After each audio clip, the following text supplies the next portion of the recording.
நண்பர்களே, நீங்கள் பார்த்து கொண்டே இருப்பது உங்கள் கௌசிக ரிவ்யூஸ். சரி வாங்க வீடியோக்குள்ள போய் என்னென்ன நடக்க போகுது அப்படின்ற இன்ட்ரெஸ்டிங்கான விஷயத்தை தான் நீங்கள் இந்த வீடியோவில் பார்த்து தெரிஞ்சுக்க போறீங்க. அது மட்டும் இல்லாமல் நம்ம கதிரேசன் இருக்கார்ல, அவரோட லீலைகள் எல்லாமே ஸ்டார்ட் ஆயிடுச்சு. வெண்பா இந்த இடத்துல இருக்கா அப்படின்னு சொல்லிட்டு தெரிய வந்ததும் நம்ம கதிரேசன் என்ன பிளான் பண்ணுறாரு அப்படின்னு சொல்லிட்டு பார்த்தா, இதுக்கு மேலே வெண்பா, மல்லி, விஜய் இவங்க சேரக்கூடாது, என் பேத்தியை நானே அழைச்சிட்டு போக போகிறேன் அப்படின்னு சொல்லிட்டு முடிவெடுத்து வெண்பா ரொம்ப சீரியஸாக இருக்கா. அதனால் அவளை இப்போ ஃபாரின் கொண்டு போய் ஆகணும் அப்படின்னு சொல்லிட்டு ஒரு பிளானை போடுறாரு. என்னடா இது புதுசாக தினசாக ஒரு பிரச்சனை உருவாக்குறாரு அப்படின்னு சொல்லிட்டு பார்த்தீங்கன்னா, அவரோட திட்டம் எல்லாமே ஒரு பக்கம் எப்படியாவது எதான ஒரு இடத்துக்கு போயிட்டு நம்ம மேலும் மேலும் ஒரு பக்கம் உயரத்துக்கு போனோம், அதுதான் அவரோட ஆசையே. அதனால் இப்போ என்ன பண்ண போகிறாங்க அப்படின்னு சொல்லிட்டு பார்த்தீங்கன்னா, யாருக்கும் எந்த ஒரு பிரச்சனையும் வரக்கூடாது, எந்த ஒரு சிக்கலும் வரக்கூடாது அப்படின்னு சொல்லிட்டு முடிவெடுத்து அந்த இடத்துலேருந்து நம்ம வெண்பாவை எப்படியாவது, அதாவது டாக்டரெல்லாம் இருக்காங்களா அவங்ககிட்ட ஆல்ரெடி பேசுகிறாரு பணத்தை கொடுத்து.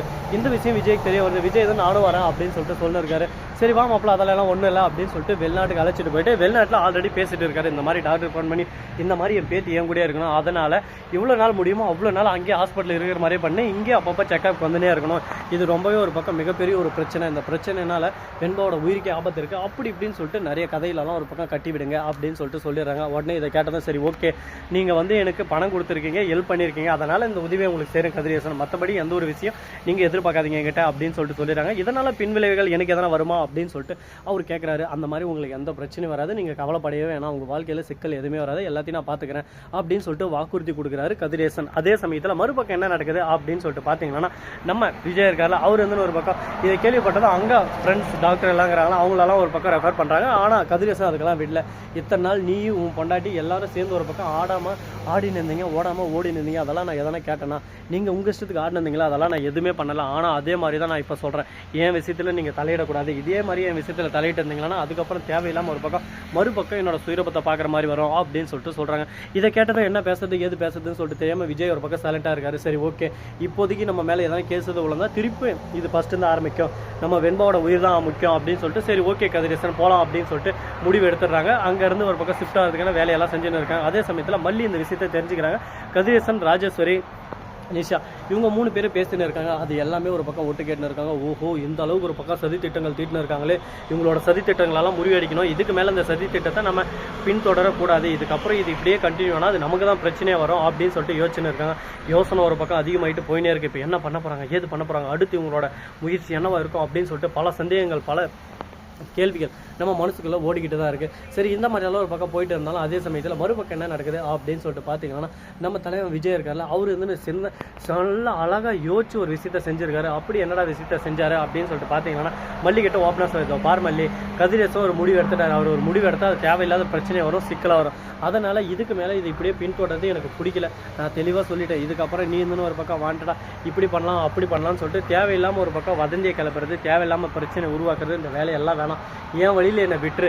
அது மட்டும் இல்லாமல் நீ இவ்வளோ பண்ணதே போதும், உன்னை நான் ஏன் இவ்வளோ பொறுமையாக இவ்வளோ ஹேண்டில் பண்ணியிருக்கேன், இவ்வளோ பேசின்னு இருக்கேன் அப்படின்னு சொல்லிட்டு பார்த்தேன், எல்லாமே உன் நல்லதுக்காக மட்டும்தான், யாராலும் உங்களுக்கு எந்த பிரச்சனையும் வரக்கூடாது. அது மட்டும் இல்லாமல் ஒரு பக்கம் இந்த ராஜேஸ்வரி இருக்கால, என்ன கேப்பை கிடைக்கும், உன்னை எப்படி அழிக்கலாம், என்கிட்ட உன்னை எப்படி பிரிக்கலாம் அப்படின்னு சொல்லிட்டு நிறைய விஷயத்தில் யோசனை இருக்கா. அது எல்லாமே அவள் யோசிச்சு பண்ணிட்டு இருக்கா. ஒரு விஷயத்தில் நீ சிக்கனாலும் வாழ்க்கை ஒரு பக்கம் நாசனமாயிரும் அப்படின்னு சொல்லிட்டு பேசினுருக்கேன். இதை கேட்டதை என்ன பேசுறது ஏது பேசுறதுன்னு சொல்லிட்டு தெரியாமல், நான் அப்படி என்ன தப்பு பண்ண விஜய், நம்ம பொண்ணு நல்லா இருக்கணும், நம்ம பொண்ணு எல்லாத்துலேயும் கலந்துக்கணும், ஸ்போர்ட்ஸில் அவள் ஜெயிக்கணும் அப்படின்னு சொல்லிட்டு நான் ஆசைப்பட்டது தப்பா, இதில் என்ன தப்பு இருக்குது சொல்லு பார்க்கலாம் அப்படின்னு சொல்லிட்டு கேட்குறாங்க. இதை கேட்டதான் நான் இன்னும் சொல்ல விரும்பல, இதுக்கு மேலே உங்கள்கிட்ட சொல்லி புரிய வைக்கவும் முடியாது, உன் வேலையை நீ பார்த்துக்கிட்டு போயினே இரு, என் வேலையை நான் பார்த்துக்கிட்டு போயினே இருக்கேன் அப்படின்ற மாதிரி ஒரு பக்கம் பேசிட்டு இருக்காங்க. சரி, இது ஒரு பக்கம் பேச்சு, இதுக்கு மேலே பேசிட்டே இருந்தால் அது சண்டையில் தான் முடியும். அதனால் அந்த பேச்சை இதோட நிறுத்திட்டு இதுக்கப்புறம் என்ன பண்ணலாம் ஏது பண்ணலாம் அப்படின்ற விஷயத்தை நம்ம யோசிக்கணும் அப்படின்னு சொல்லிட்டு யோசிச்சுன்னு இருக்காங்க. இதுக்கப்புறம் என்னென்ன பண்ண போகிறாங்க ஏது பண்ண போகிறாங்க, அடுத்து அவங்களோட மூவ் என்னவா இருக்கும் அப்படின்னு சொல்லிட்டு பல சந்தேகங்கள் நம்ம மனசுக்குள்ளே ஓடிக்கிட்டு தான் இருக்குது.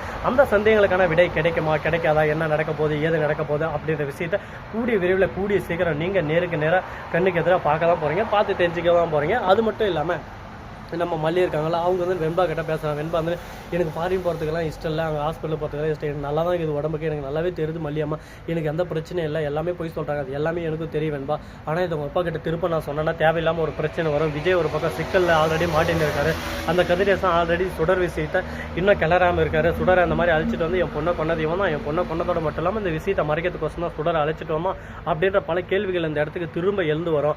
அதனால தான் நானும் ஒரு பக்கம் சைலண்டாக இருக்கேன். கதிரேசன் கிட்ட கொஞ்சம் நம்ம விட்டு பிடிச்சி முடிச்சு தான் ஆகணும், எவ்வளோக்கு எவ்வளோ நம்ம ஓடுறோமோ அந்த அளவுக்கு ஒரு பக்கம் நமக்கு தான் சிக்கல் அதிகம் அப்படின்னு சொல்லிட்டு அழகாக மல்லி சொல்லிட்டு இருக்காங்க. மல்லி சொல்கிறத ஒரு பக்கம் நம்ம வெண்பா யோசிக்க ஆரம்பிக்கிறாங்க. ஆமாம், நம்ம அம்மா சொல்கிறதுல என்ன தப்பு இருக்குது, அம்மா சொல்கிறது கரெக்டு தானே அப்படின்னு சொல்லிட்டு யோசிக்க ஆரம்பிக்கிறாங்க. யோசனை ஒரு பக்கம் அதிகமாகிட்டு போயினே இருக்குது.